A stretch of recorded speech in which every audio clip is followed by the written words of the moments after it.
Welcome back. I am Largo, and today we're checking out another death battle. This one's going to be the most recent one. It's going to be Kratos versus Asura. We got two really angry boys. Two guys known for getting real mad and punching people real hard. So let's just go ahead and jump right into it, see what the guys have to say. After we get through a little bit of information on each, I'll give my opinion. So just jump right into it and see what they got to say on each character. Beginning, the Primordials waged war across existence, a series of cosmic clashes that birthed the universe. Boom! Now that's what I call a big bang! From Ceto's death, the oceans would flow. From Uranus's strikes, the stars were spawned, and so forth. Thus, the world itself was born from violence. Starting the whole messy cycle, Uranus was overthrown by his Titan son, Kronos, who was overthrown by his Olympian son, Zeus, who battled his own son, Kratos. As a classic All right, what do we got here? Part god, part mortal. We call that demigod. I don't know why they just didn't say demigod, but all right, whatever. Age 1,000+ years. Okay, got that. Height 7 feet 8 inches. All right. I did not realize Kratos was that tall. I was under the impression he was a little bit shorter than that in the, maybe like the 6'8" range, but okay. Likes Atreus, olives, Mimir, and his family. Dislikes selfish gods, sliding puzzles, and Sackboy. Doesn't want to talk about it. Okay. All right, what did Sackboy do to Kratos?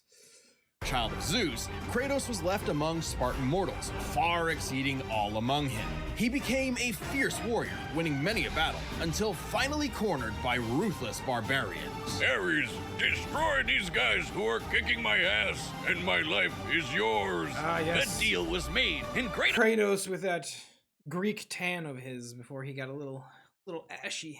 Kratos was joined at the bone with the Blades of Chaos, a set of chain swords and basically a badass whirlwind of flame and steel. But Ares had a scheme. While doing work for his god, Scheme. accidentally murdered his own family, permanently Accidentally marked by the ashes of his wife and daughter. He was, forevermore, the Ghost of Sparta. So, he was kinda understandably really pissed off. Time for a new god of war. The gods were crapping their togas in fear as the new god of war took out his rage on all of them. And got some new gear out of it, too. With Poseidon's trident and Icarus's wings, Kratos dominated both sea and sky. He also has a tendency to carry powerful...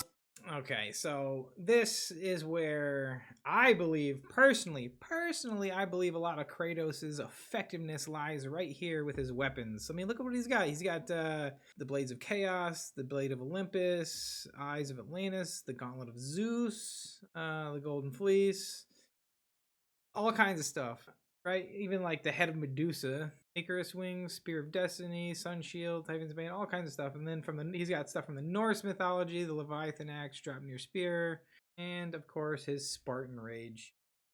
I think a lot of his effectiveness lies in the fact that he has so many weapons that are used for, very specific things. Severed heads, like Medusa's. And the claws of Hades could steal souls, even the soul of Hades himself. Should have thought that one through, man. Neither Perseus or Hercules were a match for Kratos, nor was Helios, the sun god capable of moving stars and spreading light across the entire underworld. He fought Atlas, the Titan of Strength, who broke the load-bearing pillar of the universe. So Kratos forced him to hold up the cosmos on his own instead. And he could do it with just one hand, according to the novelization. Even his grandpappy Kronos failed to stop him. You know, the guy who overthrew the primordial that punched the universe into existence? Causing shockwaves that moved over a quadrillion times faster than light. A frankly incomprehensible feat. Then there's Daddy Zeus, who proved a serious Daddy challenge Zeus. until Kratos drew perhaps his ultimate weapon, the Blade of Olympus. It can make tornadoes, lightning, force fields. Oh, and it can stab the hell out of you. It siphons godly energy and can pull enough to even kill Zeus. Like father, like son. Even while... Okay, all right. So the Blade of Olympus can siphon divine energy and god essence, I guess. All right, that's pretty big. Kratos ultimately released hope across the Greek world, he could only do so after annihilating everything. Like a badass, he was unstoppable, non-stop killing and sex and even more killing. And yet, he couldn't be any more depressed. His wife and daughter were still gone.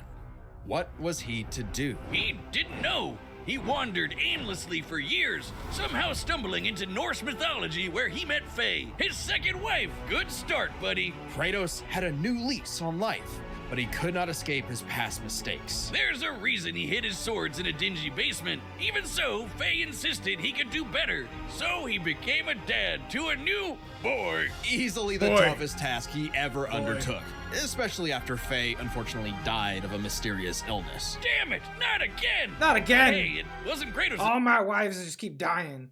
But I suppose he didn't kill this one, so... Making progress? Fault this time, and Faye left the tools he'd need to keep the boy safe, including the Leviathan axe. Far okay, so from the world. The Leviathan axe is probably my favorite new thing to come out of like the new God of War games. The fact that it is, and like it was specifically created to counter Mjolnir by the same people who created Mjolnir. So it's an exact antithesis to it. So it's equally as strong as Mjolnir, and I like that. But I also like the fact that they gave it, instead of a lightning enhancement or enchantment, they gave it a an ice enchantment, so it can control like ice and freeze things and stuff like that. Still does the neat stuff that Mjolnir does, like come back to you when it's thrown or it's dropped or something like that. While the Blades of Chaos are cool and they definitely are unique and have a unique design and theme and all that stuff, I prefer the Leviathan axe. But I feel like the Blades of Chaos are inseparable from Kratos, so... Rage of the Blades of Chaos, the Leviathan axe was deliberate and mighty, said to rival Mjolnir itself. Yeah, there it goes. Wishes Mjolnir was as cool as this axe. It's imbued with ice magic and a poison even the gods fear. It can be summoned to Kratos' hand from a distance, and it even shatters souls. Kratos may have once been a sword of vengeance, but with his new weapons and a new purpose, he stood as a shield against the godly Asir. Too bad he just can't help but get in trouble with gods. But now he knew how to control. I mean, to be fair, he was kind of minding his own business, and somebody just kind of knocked on his door and started punching him in the face and threatening his family. So they kind of asked for it. Control his anger, which is even more important than it sounds. Kratos' Spartan rage summons an inner strength with magical properties. He can even get so pissed off that he straight up heals himself. That seems like the opposite of what should happen. Not all anger is problematic, and Kratos wields plenty of new weapons and relics to channel his rage through. Like the Draupnir ring, which can summon a bunch of wind spears. They can absorb all types of energy and blast it back. He even has relics and magic that can warp space and slow down time. Naturally, he contested with the strongest of the Norse gods, including the god of thunder Thor, who was powerful enough to fight the fire giant Surtur and the world serpent Jormungandr at the same time. Oh, and that fire giant would be the cause of actual Ragnarok. You can't defeat me, Thor.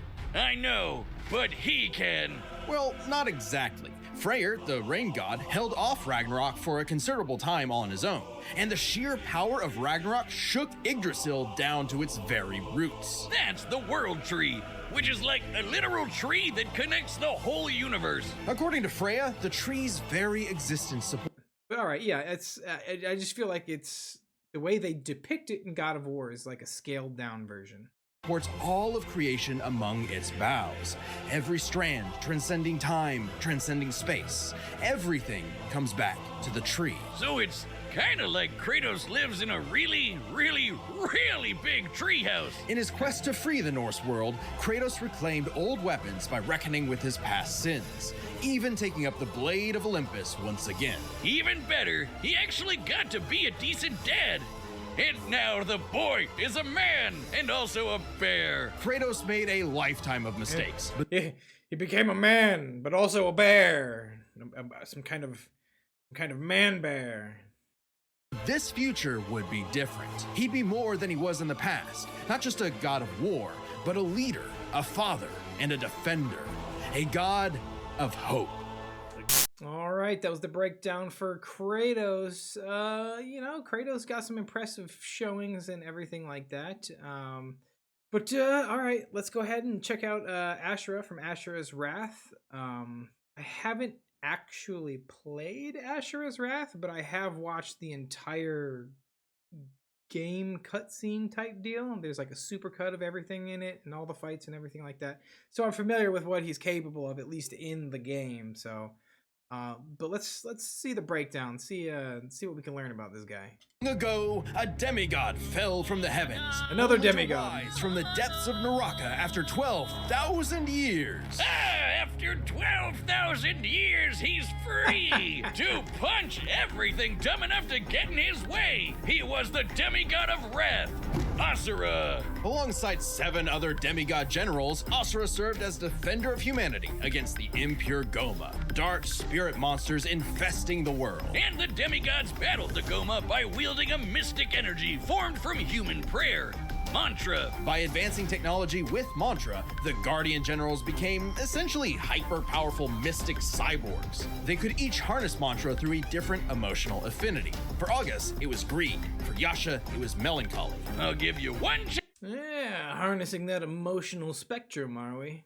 chance to guess what Asura's is. By tapping into his wrath, Asura can take many forms for Angry battle, boy, like angry! The 6-armed Vajra, a state powerful enough to subdue the embodiment of the planet's will and the source of the Goma, Vlitra. But he wasn't angry enough to put Goma Vlitra down for good. At least not yet. Of course, since he's literally powered by Have wrath. you learned nothing, Asura? The key is to punch it. To punch it really, really hard. And if it doesn't go down, then you need to punch it even harder. No enemy of Asura's would be stupid enough to do something that would make him even more mad, right? Right? Funny you should say that. God damn it. First off, Asura is not some Come on. one-dimensional anger machine. In myth, the Asuras were powerful and aggressive beings, sure, but not inherently evil, just like Asura himself. He's a warrior, but also a husband with a daughter, Mithra. And Mithra has the unique power to supercharge mantra energy. Which gave Asura's prideful commander, Deus, an idea. If he could weaponize Mithra, literally wiring her up to a super weapon, the Oh, gee, what could go wrong? Yeah. Let's take the daughter of a psychopath and wire her up to a machine. What could go wrong with that plan? Guardian Generals could maybe finally end Goma Vlitra for good. Well, obviously Asura wasn't gonna go along with that. So Deus framed Asura for killing the Emperor, murdered his wife, kidnapped Mithra, and then just straight up killed him. What a dick. But Okay, so this... Do you want a John Wick? Do you want a superpowered John Wick? Because that's how you get a superpowered John Wick. You killed his wife and kidnapped his daughter. Like, come on, man. What do you think's gonna happen? true to his nature, Asura was literally too angry to die. So Man, long as too a angry to single part of his die. body remains and can possess mantra, he can climb back out of Naraka, a sort of limbo underworld between life and death. Okay, all right. So it seems like they both do the same thing, right? Whenever Kratos dies, he just fights his way out of the underworld. And it seems like he does the same thing. He just climbs his way out. I still don't know how I feel about that as being a form of immortality, to where like anytime you die, you can just climb out of the afterlife. But, you know, it is what it is, I guess. Thanks to some coaxing from a strange golden spider, he did just that, with an all-new purpose in mind. Make the gods pay! Oh yeah, they're calling themselves gods now. Turns out they're all But of assholes course. who started sacrificing See, and it's funny that he mentions that. He goes, oh, they're calling themselves gods now. That's one thing that you always gotta keep in mind with these versus battles, right? Where people will say, oh, so-and-so could beat so-and-so because guess what? He beat a god. The word God is thrown around so much, and there's such a variation in power for characters that hold the title of God. Even amongst similar characters, it's still not like the same. Like like, you could take characters that are similar and all have the title of God, and yet they function quite differently. Like Thor and Raiden, right? They're both titled gods, but the gods are different. Like Thor, if you cut off Thor's head, he's dead. He dies and he goes to Valhalla. He goes to the afterlife. He's dead. If you cut off Raiden's head, he can just come back with a new one. He can just reform his body, reform his essence, and come back. They're both labeled as gods, but there's a significant difference between the two about like their durability, their power level, their strength level. When you have Asura fighting a god and you have Kratos fighting a god, or you have any of these other characters fighting gods, you got to take a look and see what they actually mean by god, because it can make a big difference. It can make a huge difference. Like vehicles. If someone's like, hey, I'm in a car, well, guess what? There's a big difference in cars. A 1972 Gremlin is not going to be able to keep up with a 2025 Aston Martin. They're both cars. They both have four wheels. They both have an engine, a steering wheel, a windshield. They are both vehicles. They are both cars. But they are leagues apart in what they are capable of. So just keep that in mind with all the... You're going to hear the word God thrown out, especially in this battle, a lot. So just keep that in mind. Not all gods are the same. Thousands of innocent people to try to power up.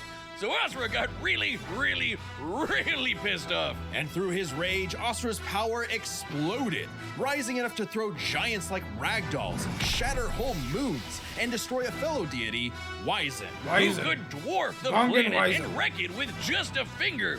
Look at this!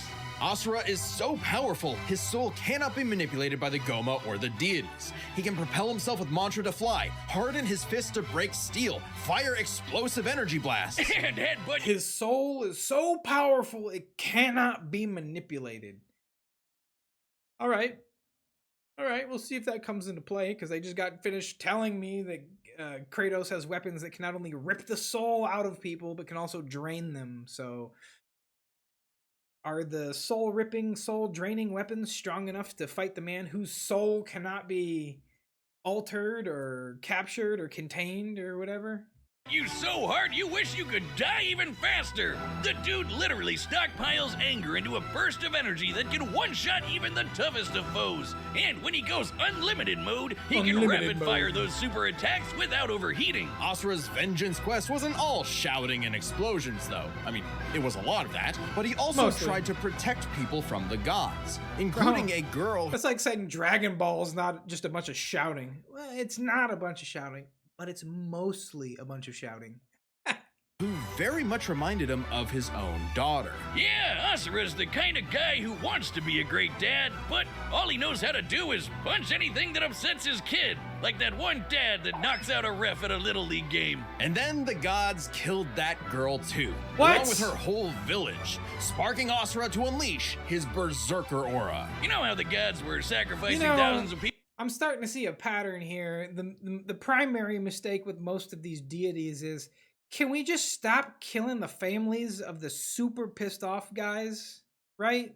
You know, you go out and you create a demigod, and then you murder his family. It never winds up well. It never turns out well. People to power up? Well, Asura got so freaking angry, he built up enough mantra to match them, even though they've been building up energy for thousands of years. Seriously, guys, he's got that six-armed Kamehameha. Literally gets more powerful the angrier he gets. What did you think was gonna happen? Yet even in berserker mode, Asura never lost total control. Berserker Asura adds even more extra arms, and they're big and glowy now. The man can launch so much angry mantra, he wiped out the god's whole space fleet in seconds. Asura's anger raised to levels so high even he couldn't contain it, scorching him into his wrath form. Even though it hurts Asura while he's in it, this form is still perfect for absolutely shit-stomping a snobby demigod's face in. It's okay though, his brother-in-law punched the edge out of him. Yasha saw the error of the deity's senseless sacrifices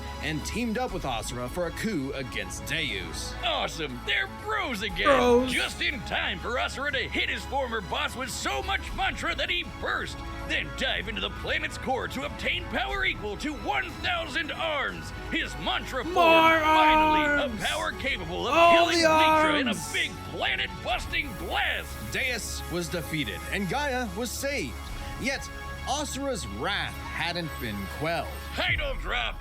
It turns out that spider that guided him was actually Chakravartin, the creator of Mantra and the entire universe. And everyone's suffering was part of his plan to make Asura his heir. Chakra kidnapped Mithra, because of course he did, and tested Asura in the form of a massive golden Buddha statue.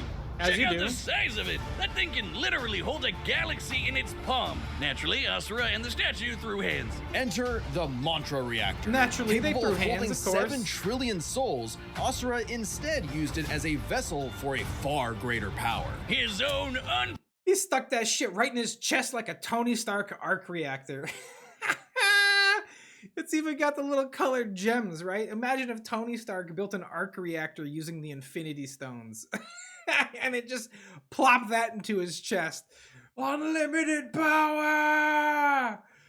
filtered rage. At last, Asura could show the world his real colors. Everyone from the humans to the 7 deities to Chakravartin saw Asura's anger as a weapon, a sword for tyranny, when that was never who he was. His rage was really a shield to protect humanity. His rage is untethered and knows no bounds. A shield larger than a planet. Unbound by his past limits, Asura's ultimate destructor form effortlessly punched through asteroids larger than nebulas, dodged planet-sized lasers moving 2 quadrillion times faster than light, and obliterated whole stars. Chakravartin was understandably impressed and offered Asura a chance to take his place. Asura smiled at the offer and extended his arm. Right into Chakra's face, as if he was gonna let some god trample over more worlds. Instead, he literally beat the QTEs out of God. Beat the QTE out of him. In a cosmic explosion. But with Chakravartin dead, so was the concept of Mantra itself. Those who depended on it could not survive, including Asura. Hey, as long as Mithra was fine, it was worth it. Besides, he'll reincarnate millions of years later, still kicking ass, ready to smack a random thug, a meteor. Bro. Millions of years later, still kicking. That's hilarious. That's straight up a homage to Street Fighter, I think, right? Street Fighter 2, one of the opening shots on the arcade cabinet. That's fantastic. Ass, ready to smack a random thug, a meteor, or Ryu, right in the balls. It's interesting. Despite the dangers of uncontrolled anger, Asura's wrath gave him the power to save everything. All because of just one thing. Some bastard made his daughter cry, so they had to pay. Now that's a god I can get behind. All right, that was the breakdown for Kratos and Asura. All right, I'm gonna go ahead and give my prediction and my opinion, and I'm gonna go ahead and lean with Asura. Okay, I'm gonna explain why. One, I'm about to say something that I know a lot of people are gonna be really upset with because I know he's got a ginormous fan base, and that is, I think Kratos is slightly overrated because I don't think he's as powerful as people think he is. I genuinely don't think he is.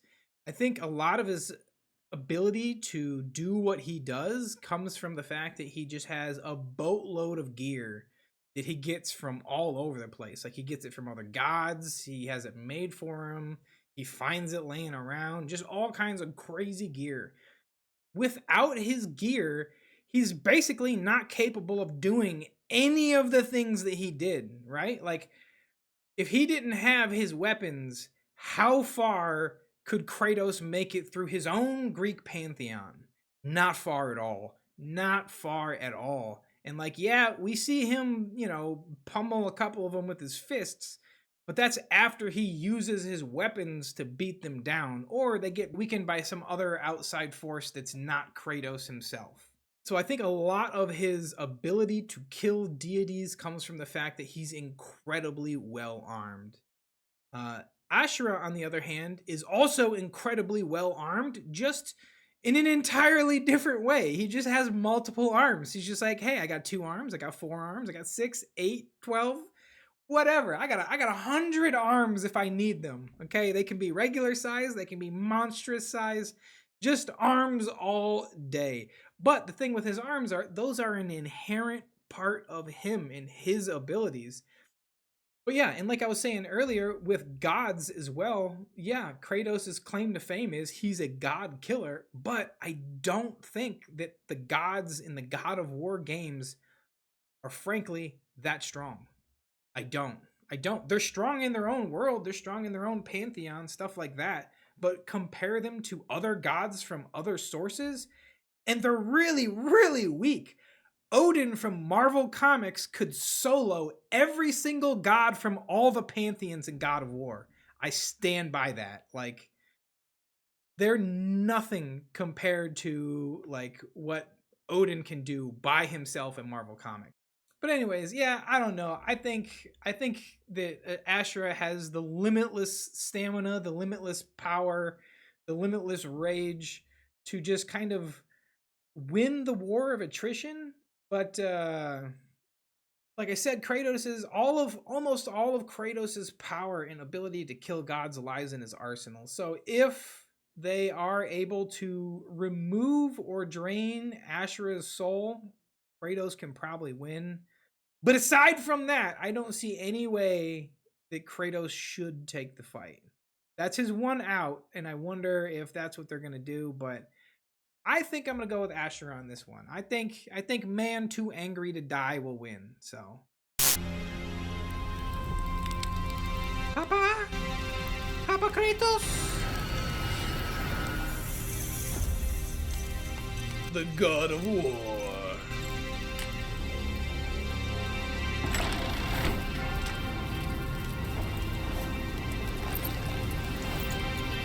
Oh boy. Kratos, are you seeing things again?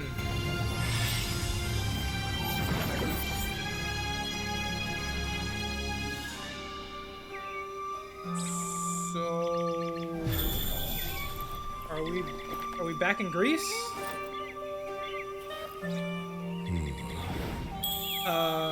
What?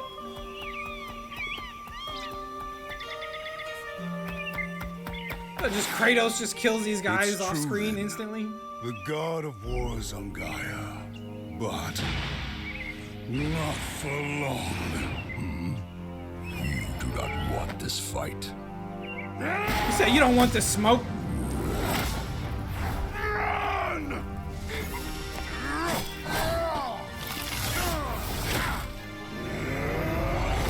Yeah!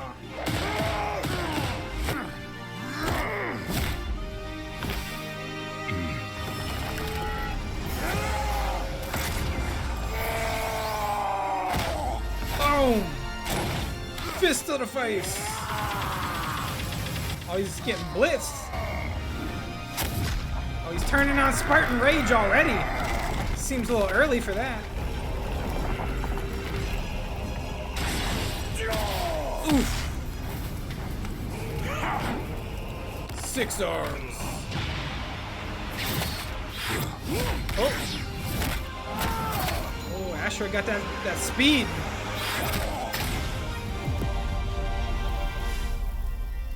You let your wrath consume you. I have been down that road before. I've been down that road before. I don't think Kratos has really shown impressive speed feats, right? I don't think he has great speed. Shut up! Very well. All right. Better start doing some damage.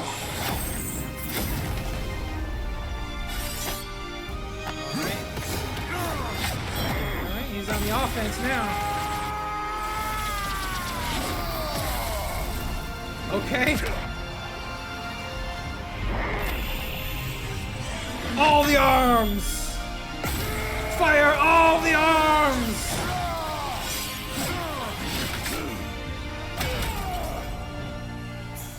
Did he just get both of his arms blasted off by the spear?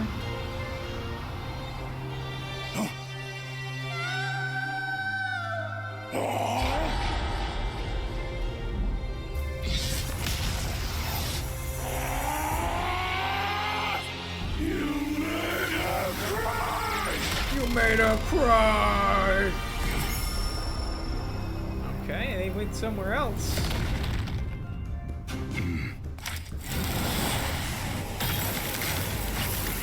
Oh yeah! I love some ice powers. This is not my end! The ultimate battle of two divorced dads. Two single fathers trying to impress their children on their weekend with custody.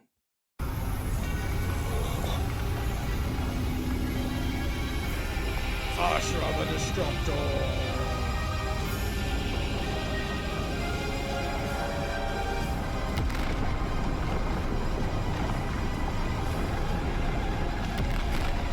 Okay, this has got to be it, right?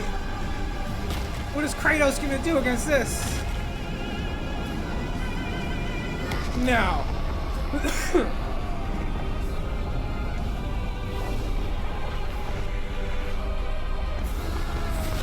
Bruh. Bro, are they about to have Kratos pull an Asura? Really? Really? Ashura's gonna get his own move pulled on him right now? Is this what's happening?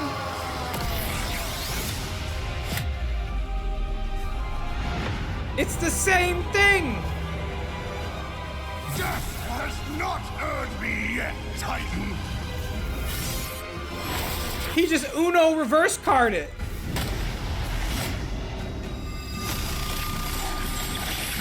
But you deserve a worthy end! Yo, what? What? What? Oh, now he's Spider-Man too! I didn't realize metal flexed like it was elastic and could fling you like that, but alright. I was unaware of the elastic properties of metal.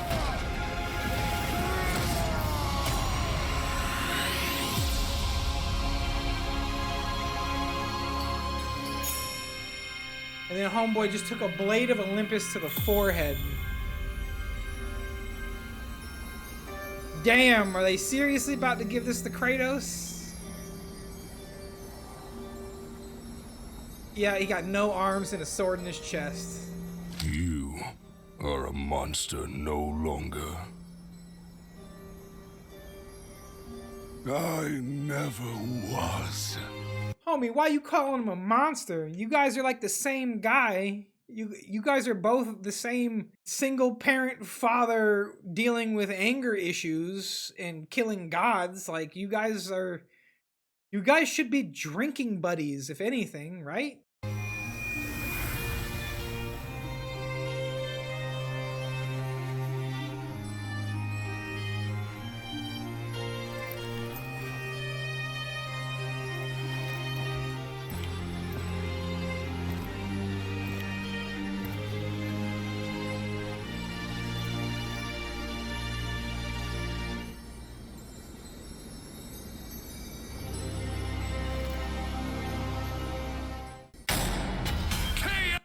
Damn! They gave it to Kratos. At first glance, speed seems like a shoo-in for Asura. Kratos is quick, but he never dodged a universe-crossing laser. That doesn't mean he couldn't. Remember, as usual, we look at these characters at their peak, free from gameplay restrictions. Yeah, we're looking at everything in canon, and Kratos fought and killed Helios, the sun god. From the moment he's introduced, Helios is emphasized to be immensely powerful. Without Helios, darkness would shroud everything. First off, I don't understand how killing Helios is a speed feat. Second off, Helios isn't even that fast himself. He needs a chariot in order to move across the sky. And I'm pretty sure when Kratos killed Helios, he wasn't in the chariot. And without his chariot, he's not super fast. So killing Helios out of his chariot is not a speed feat.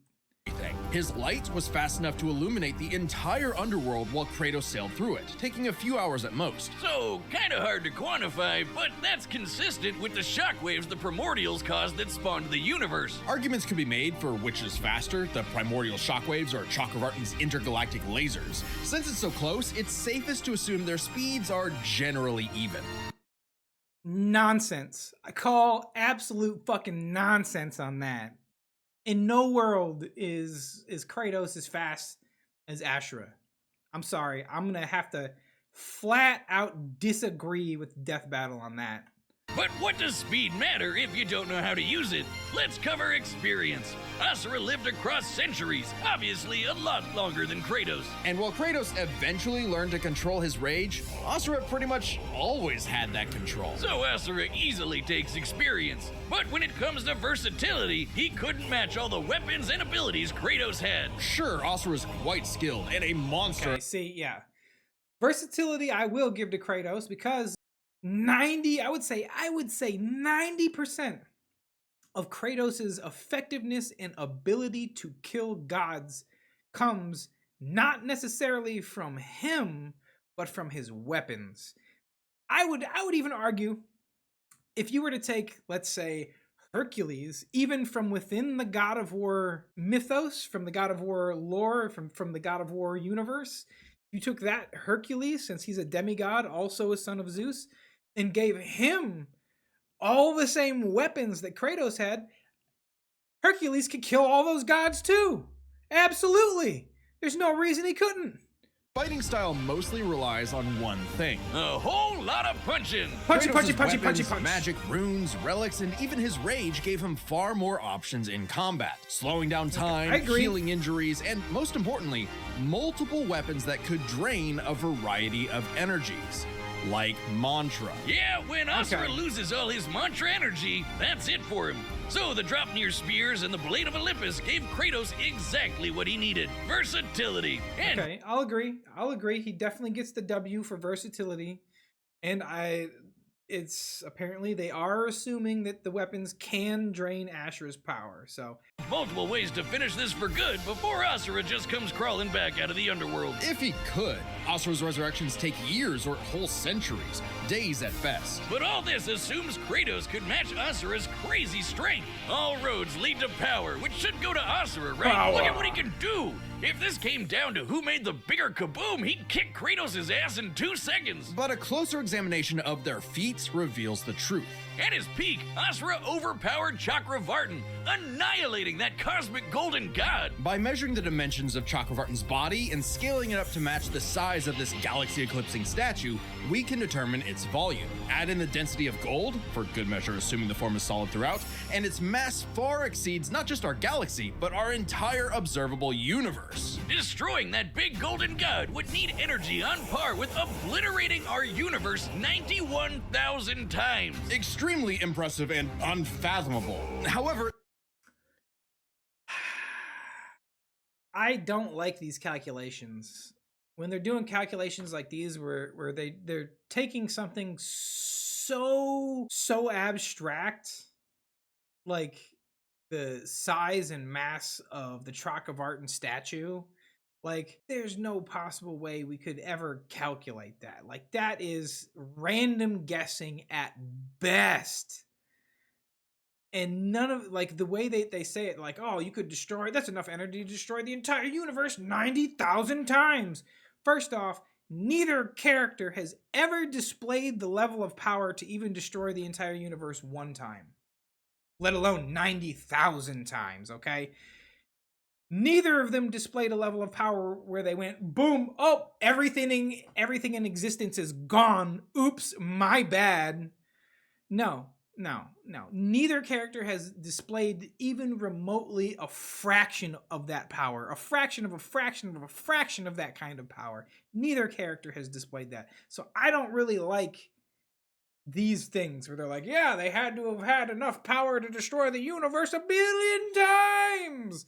No, dude, if they were that strong, they would sneeze and everything would disappear. So The same idea applies to Ragnarok shaking the roots of Yggdrasil. Ragnarok is obviously a bit of a different beast than Kratos, but what really matters is what Freyr did. Right, Freyr, a god comparable to Kratos, held back Ragnarok's power for a significant time. So Kratos should be capable of the same level of power, or even more. Using an official map and knowing the world tree's branches encompass all of existence, we can measure its size and volume. All of Norse existence. And we know this map is accurate because it shows these two realms conjoined, which we see in-game. Even if we assume the Tree of the Realms is only 1% solid, a significant lowball that Kratos should easily scale above, shaking such an incomprehensibly large structure would require enough force to destroy our universe's mass energy 9 million times over. It's so dumb to even put these calculations in here. That's almost 100 times greater than Chakravartin's destruction. And this isn't some one-off outlier. I mean, a realm-shattering supergiant doesn't sound too different from the other Titans and Olympians Kratos defeated. Except none of the Titans or Olympians that he defeated ever destroyed the universe. Ever. None of them. Not a single one of them. So again, why is this even a thing that's being talked about? Like, from either side. No one on Asura's Wrath side either. None of the demigods on their side destroyed everything in existence, let alone displayed enough power to do it 90,000 times. Like, none of the numbers that they've mentioned in the whole power segment, none of them matter at all. That's the thing, isn't it? It's easy to think that we never see Kratos do anything that matches Asura, but we do. Helios' speed matches Chakravartin, and Kratos outsped him. Again, wrong. Helios only has his speed when he's on his chariot. The Norse gods can't, the Greek gods can't even fly. Like, that's not a thing that they do. Anyone in mythology that flies like that either has wings or has some mode of transportation. He rides on a chariot to carry him across the sky. Without his chariot, he's as slow on his feet as everyone else. So that, again, is not a speed feat. Atlas is strong enough to lift all of reality, and Kratos overpowered him. Kronos defeated the creator of the universe in a one-on-one fight, same as Asura, and Kratos killed Kronos. Yeah, but just because you can kill something doesn't necessarily mean that you're stronger than it. I mean, a 5-year-old could kill me if he's got a gun. And many fictional characters can be killed by people way weaker than them in the right circumstances or with the right weapon. Kratos is a key example of that. Like I said before, Kratos isn't so strong he can just manhandle Kronos. No, he had magic weapons. Comparison of Chakravartin, Ragnarok, and Yggdrasil, and Kratos takes the edge in power. But hey, Capcom, if you give us Asura's Wrath 2, we'll try this Asura's again. Wrath That'd 2. be pretty awesome. Asura's The Sun Rises. The god of wrath was Kratos. The winner is Kratos. All right, guys, that was Kratos versus Asura. Don't worry, I did see the little alternate ending at the end, but I'm just trying to cut the video as short as possible. I really enjoy these death battles. I really enjoy reacting to them. I hope you guys enjoy watching them. If you do, let me know. Go ahead and hit that like button and consider hitting the subscribe button to help the channel out. And as always, leave your comments and suggestions down below. Let me know if there's any other death battles you want me to check out, and we can get to those in the future. As always, guys, thanks so much for stopping by. Thanks for watching the video with me. Take care of yourselves and have a great day.